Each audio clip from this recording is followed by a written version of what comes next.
L'histoire de la DS Palace, c'est une grande histoire, une voiture absolument incroyable, qui a marqué son époque, qui a marqué l'histoire de l'automobile. La première chose que je retiendrai, c'est que DS Palace, c'est vraiment une sculpture.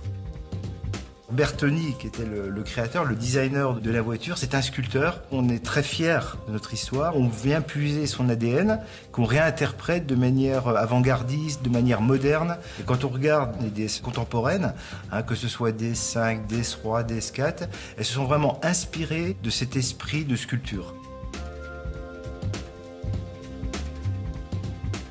La DS Palace, c'est vraiment une voiture unique.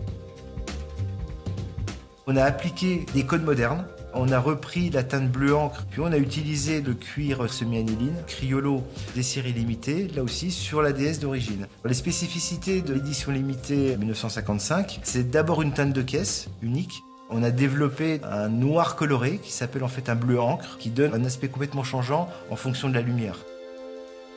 Sur l'intérieur, là aussi, on a développé des confections sur une base de cuir semi-aniline, la meilleure qualité de cuir qui existe, et puis une couleur particulière qui s'appelle Criollo, qui est en fait un brun extrêmement sombre, là aussi avec des surpiqûres gris bleuté, faites spécifiquement pour l'édition 1955, qui viennent relever l'ensemble. On a créé un badge spécifique, un badge doré, là aussi pour faire le clin d'œil à la DS d'origine, qui avait en fait tous ces badges aspect doré, sur DS3, DS4 et nouvelle DS5.